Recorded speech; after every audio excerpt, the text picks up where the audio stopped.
Ngaramo,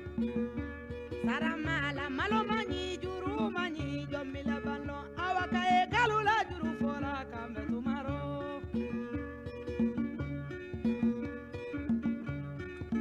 Ngadi nyadanne sabule mangaramo.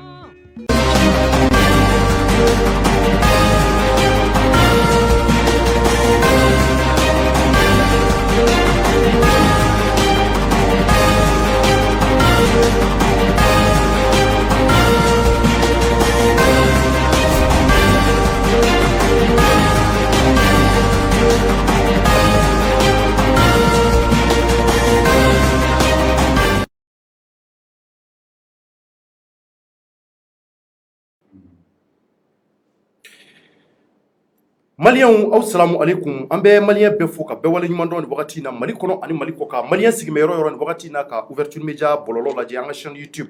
ani an ka page Facebook an bɛ an kanubaw fo ka bɛɛ kelen kelenna wale ɲuman dɔn ni wagati na an b'a fɔ aw ye a bɛ ouverture media ka an ka plateforme bɛɛ sanfɛ ni wagati ni kunkurunin na YouTube ni Facebook ani ka fara Instagram siraw ani WhatsApp siraw kan an bɛ o bɛɛ kelen kelenna ka ni wagati ni kunkurunin na ka yira aw la k'a fɔ an bɛ arabadonya la bi arabadonya mun maliyɛnw ni a bɛnna mɛ kalo tile 26 san 2021 an bɛ o la bi an b'a fɔ hali bi kalo in ala ka hɛrɛ ko ɲuman di an ma ala ka laɲiniw caman sabati ni waati in na an ka sigili an y'o de fɔ diɲɛ don o don n'an ye kunnafoni minnu mɛn joona joona maliyɛnw an bɛ bɔ ni o kunnafoniw ye ka se ka o jɛnsɛn jamana kɔnɔ kunnafoni minnu bɛ yen nɔ ko a bɛ tali kɛ fɛn caman kan an y'o de fɔ fait divers b'a la politique ko b'a la fɛn caman b'a la ni waati in na an bɔra ka kunnafoni dɔ sɔrɔ ni waati ni kunkurunin na maliyɛnw depuis sɔgɔmada in na an y'a mɛn an bɛ an taara a ko ɲɛɲini k'a ɲɛ dɔn réellement ko mun de kɛlen don ni wagati in na mun kɛmɛ ka dugu minɛ kosɛbɛ ni o ye Jaba Sura ale ye an ka Mali tɔgɔtigi belebeleba ye réseaux sociaux kan tɔgɔtigi mun don a dɔnnen don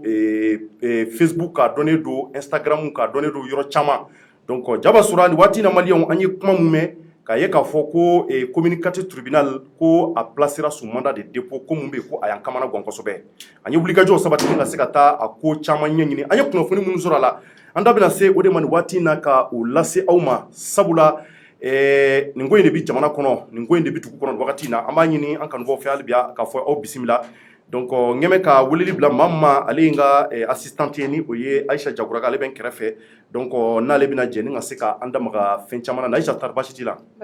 somɔgɔw bɛ di somɔgɔw kɛnɛ baasi fosi t'an na nba folikan jumɛn b'i bolo n ka foli bɛ maliyɛn cɛ n'a muso bɛɛ lajɛlen ouverture media kanubaga n'a lajɛbagaw ɲinɛba ni sɛgɛnba don an ka foli b'aw bɛɛ lajɛlen merci beaucoup maliyɛnw ni waati in na a bɛ ouverture media kan kunnafoni minnu ni an y'a sɔrɔ o de ye nin ye k'a yira k'a fɔ Bamako an bɛ n y'o de fɔ an bɛ arabadonya la bi diɲɛ don o don o n'a ko kura maliyɛnw k'a yira aw la k'a fɔ ko mun bɛ dugu kɔnɔ bi an bɔra ka nin kunnafoni de mɛn an ye fɛn caman mɛn a kan a b'a kalama k'a fɔ l'incontournable procureur ni o ye Idrissa Touré ye communicatif procureur maliyɛnw ko a ye ko wɛrɛ kɛ tuguni waati in na Bamako kɔnɔna na a ka tribunal la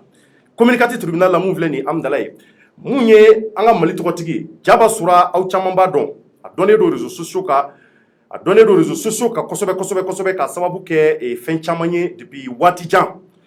donc kunnafoniw cunna ni waati in na an kɔni an ye kunnafoniw sɔrɔ k'a fɔ ko a bi communicatif tribunal la ko depuis 11h midi waati ninnu a nana ye k'a fɔ nin waati in na ko mandat de dépôt dara a kan ɲininkaliw cayara kosɛbɛ maaw ye ɲininkali kɛ k'a fɔ ko mun de bɛ exactement mun de kɛra bon an ka ɲɛɲininiw y'a yira k'a fɔ nin waati in na ko Jaba Sura ko mandat de dépôt mun ko n'a dara a kan an y'a mɛn k'a fɔ ko kuma dɔ de bɔra a da ko nɛni dɔ de bɔra a da réseaux sociaux kan ko mun kɛra sababu ye ni ka se ka nin baara kɛwale in kɛ ko in kɔni an y'a ye k'a fɔ ko procureur an ka ɲɛɲininiw na ko a bɔlen b'a fɛ maliyɛnw procureur yɛrɛ de ye ka se ka dossier in yɛrɛ minɛ a tɛgɛ fila la sabula a b'a kalama k'a fɔ nin waati in na Bamako kɔnɔ le procureur Idrissa Touré maliyɛnw ni ale ye communicatif procureur ba ye a nanen ani sanjɛ jateminɛw la n t'a dɔn n'aw bɛ ka jateminɛ kɛ k'a ye k'a fɔ communicatif kɔnɔ Razbachi ale taara kasobonba la communicatif tribunal la Idrissa fɛ en même temps an ka tɔgɔtigi caman Gaspi b'o la ani ka fara Iba Montana kan ani ka fara mun ye maire ye commune du Mande maire Mamuru ale fana taara o kelen na donc ko Jaba Sura fana bi kɔni maliyɛnw ko Jaba Sura fana taara an ka ɲɛɲininiw n'an ka sɔgɔbɛ an bɔra mun kan an y'a mɛn k'a fɔ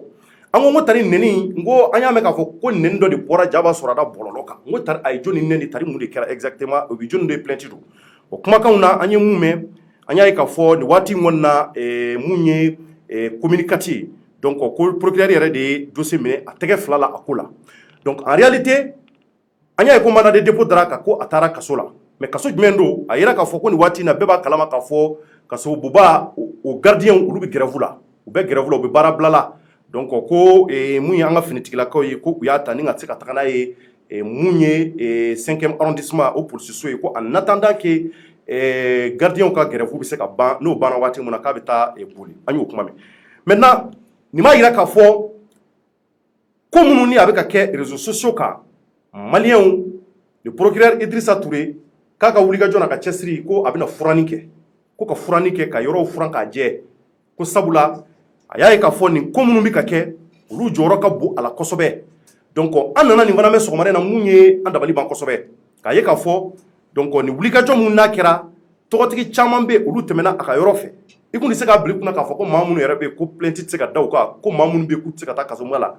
nka Idrissa y'a jira k'a fɔ ko nul n'est au-dessus de la loi ale ka yɔrɔ kɔni na n'i nana ko n'a yira k'a fɔ kɔni i ye nin fɛn in kɛ kɔni k'a fɔ i jo t'a la ale na mandat da i ka fɔlɔ o waati la yanni i ka jugement waati cɛ donc Gaspi yɛrɛ o fana bɛ yen hali a ti waati damadɔ bɔ fɔlɔ an yɛrɛ bɔra ka o ye an bɔra k'o ye yanni seli fitini waati cɛ donc o kɔnɔna na Iba Montana fana kun affaire bɛ yen waati mun na ka se ka procureur Saka Sirama Kulubali k'o to yen o kun ye liberté d'a ma nka a nana dossier tilala kana segin tuguni ka na ale ka yɔrɔ la donc an nana ye k'a fɔ tuguni mun ye Iba Montana ale tilala ka taa tuguni kaso la o cogoya kelen la donc ka fara tuguni an y'o fɔ ye Mamuru kan ni o ye commune du Mande o maire ye k'a yira k'a fɔ communicati procureur maliyɛnw nin de kɔni kɛra an sigin bɛ k'a lajɛ a ko k'a ka laɲiniw o ye ka se ka yɔrɔw furan a ka laɲiniw mun ye ko minnu bɛ yen ko a bɛ ka kɛ ale jɔyɔrɔ ye mun ye a la ale bɛ se ka wulikajɔ jumɛn kɛ kow kɔnɔna na walasa caman bɛ se ka bɔ kow la ko de y'a ka laɲini donc an y'a ye k'a fɔ ko ninnu bɛ ka taa o cogoya de la donc a ye k'a fɔ nin de kɔni kɛra bi sɔgɔmada in na Bamako kɔnɔna na Jaba Sura kɔni ta a kɛra tan en réalité donc an tɛ sɔnkɔnɔɲɛ wɛrɛ foyi kalama a la fɔlɔ en attendant que an ka se ka kunnafoni wɛrɛ sɔrɔ a la k'a yira k'a fɔ Aja i bɔra ka kunnafoni mɛn ko nin de kɛra ko en attendant k'u taara ni a ye commune 5e arrondissement la fɔlɔ parce que ko kaso bonba gardien olu bɛ grève la donc k'a ma taa boli donc k'o kɛra nin cogoya la donc an kɔni an y'a ye k'a fɔ Idrissa Touré ale mun ye communicati procureur ye k'a to Bafula bɛ maa mun don ale kɔni ale ka wulikajɔ de ye k'a lajɛ ko minnu bɛ yen ko a man ɲi fiyewu ale b'a ko sama fo ka s'a dan na c'est à dire que procureur don mun donnen don kosɛbɛ Bafula bɛ k'a y'a jɔyɔrɔ fa ye a bɔra yen k'a taara Buguni fana an y'o kɔrɔfɔ fana mɛn donc waati in kɔni na fana Jaba Sura fana ta o fana nana kɛ nin cogoya kelen la communicati kelen kɔnɔna na donc an ye kunnafoni minnu tarabaso k'a ɲɛ sɔrɔ parce que maa caman y'an wele k'an ɲininka donc an ye wuliliw kɛ ka ɲɛɲiniw kɛ donc e yɛrɛ hakilila ta la c'est à dire que bon i ye mun faamuya nin na tu penses que nin fɛn fasugu ninnu c'est bon non? C'est bon, c'est très bon. cogo di? Parce que mɔgɔ tɛ se ka ni mɔgɔ kɛlɛ la ka wuli dɔrɔn réseaux sociaux kan ka kuma ka ɲiniw kɛ ne fɛ nafa tɛ nin na o ninnu ye u k'a kɛ to mɔgɔlankolonya de ye quoi pour moi awɔ e bɛ se ka banni kɛ ou bien e bɛ se ka nini modèle jumɛn réseau diɲɛ bɛɛ ɲɛ bɛ fɛn min na e bɛ nini kɛ cogo di? Oui, mais en réalité, ça dit que baara ninnu e bolo en réalité mɔgɔw kan ka comporter cogo jumɛn réseaux sociaux kan? Mɔgɔw k'u fara ɲɔgɔn kan. An bɛ ka kuma mɔgɔw de kan. Mɔgɔw k'u fara ɲɔgɔn kan, mɔgɔw k'u ka ko kɛtaw jateminɛ, k'u ka kuma fɔtaw jateminɛ, u bɛ kuma yɔrɔ min na, u bɛ ko minnu kɛ, u k'a bɛɛ contrôler. N'u tɛ fɛ ka yɔrɔ in nɛnɛ.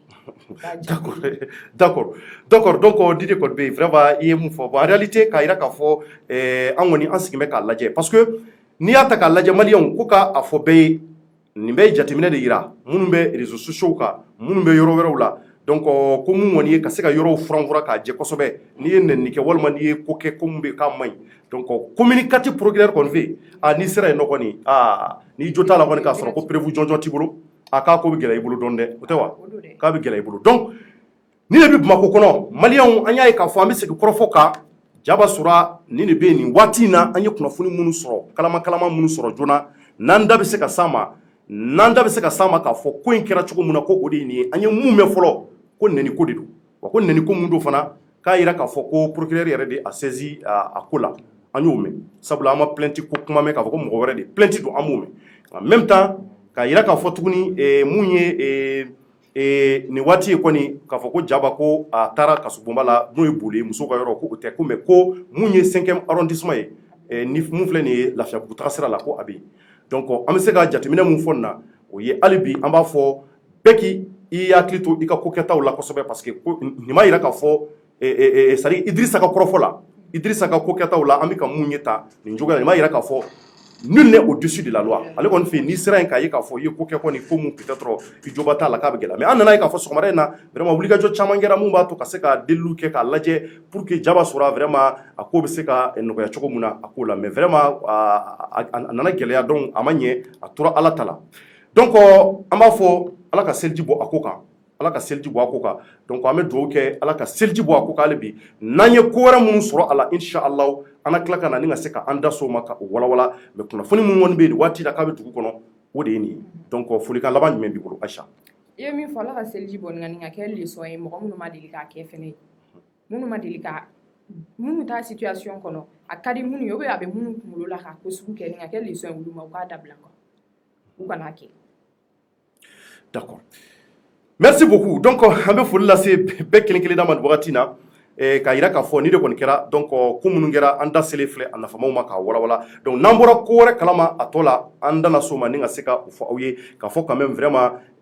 Idrissa Touré ale de ye communicatif procureur ba ye donc bɛɛ bi a ka baara taw dɔn depuis lawale la n y'a fɔ cogo min na depuis Bafula bɛ ta la fo kana bila Buguni na maa mun don ale n'a a ɲɔgɔnna procureur ba caman bɛ yen nɔ minnu bɛ vraiment ko bɔlɔ kelenw don minnu don vraiment ko u bɛ baara kɛ ni sariya ye minnu don vraiment ko wulilen bɛ k'u jɔ ko caman na jamana in kɔnɔ walasa ko dɔw bɛ yen nɔ ko olu bɛ se ka dabila jamana kɔnɔ cogo min na donc an b'a fɔ hali bi Ala ka seliji bɔ nin ko kan Jaba sɔrɔ ne de kɔni kɛra vraiment an bɛ dugawu kɛ Ala ka ko nɔgɔya donc maliyɛnw an bɛ foli lase aw bɛɛ kelen kelen ma k'aw fo k'aw waleɲuman dɔn diɲɛ fantan ani naani fɛ a bɛ k'an lajɛ yɔrɔ o yɔrɔ k'a fɔ hali bi a y'aw sɔgɔlen to Vertu Media la kunnafoni wɛrɛ minnu bɛ yen an da bɛna se a ma tuguni minnu bɛ an ka jamana kɔnɔ mun ye fɛn caman ko minnu kɛra surɔ fo kana bila bi la an da bɛna tila ka se olu ma tuguni an bɛ dugawu kɛ hali bi Ala ka bɛn sabatina jamana kɔnɔ an b'an ka sponsor officiel fo ni o ye W7 an ka foli bi s'u ma k'u waleɲuman dɔn k'a fɔ hali bi vraiment Ala ka barika don W7 na maliyɛnw an b'aw yɛrɛ fo ka waleɲuman dɔn k'a fɔ a k'an bɛn waati wɛrɛ merci beaucoup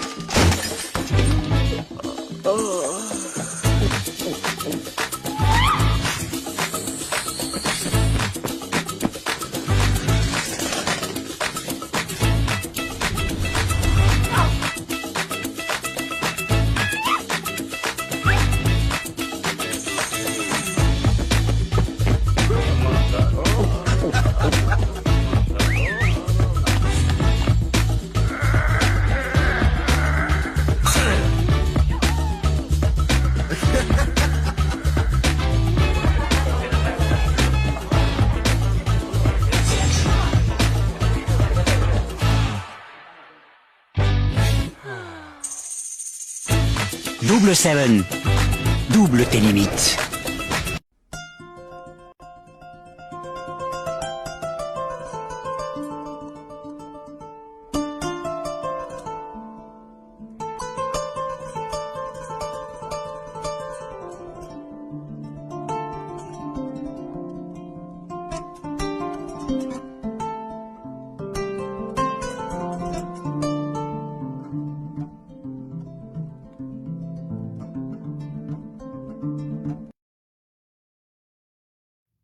ADDF ni bɛɛ lajɛlen ko a ma Association pour le développement durable des femmes du Mali ale ye jɛkuluba ye i komi n'a fɔ a tɔgɔ yɛrɛ b'a fɔ cogoya mun na min ka laɲini n'a ka cɛsiri ye musow ka ɲɛta ye k'a ta a ka hakɛw lakanali ma a ka kalanko kɛnɛyaw fo ka taa se a ka baarakow bɛɛ lajɛlen ɲɛnabɔli ma ADDF ka baaraw hukumu kɔnɔna la a ye laɲini caman ta a ka ɲɛsin an ka togodaw ma minnu lawaleyali daminɛna Tina lamini la kɛrɛnkɛrɛnnenya la Koroni Bankas mara la ni baara ninnu hukumu kɔnɔna la sa ADDF kɔni sera dugumisɛnnin caman na nga an b'aw kunnafoniya k'a fɔ ko dugu in kelen o kelen ADDF ye baara belebele fila boloda ye dialogue intergénérationnel o min kɛra sigi k'a fɔ ye dugu ninnu maaw bɛɛ lajɛlen ma maakɔrɔw musow fara sifinnakaw kan kuma kɛra fɛn minnu ka sa o ye nɛgɛkɔrɔsigiw furu joonaw kalankow fo ka taa se kɛnɛyakow ni sigida lakananiw ma Ka fara nin bɛɛ lajɛlen ka sa u ye conférence débat fana boloda ni dugu sifinnakaw ye min kɔnɔna la sa kuma kɛra kosɛbɛ planification familiale kan yaasa sifinnaka ninnu bɛ se ka bɔ ko caman kalama ka kisi fili caman fana. Association in maaw kɔni y'a yira k'a fɔ ko Mali musow bɛɛ lajɛlen ka taa ɲɛ o de ye olu ka haminako belebele ye.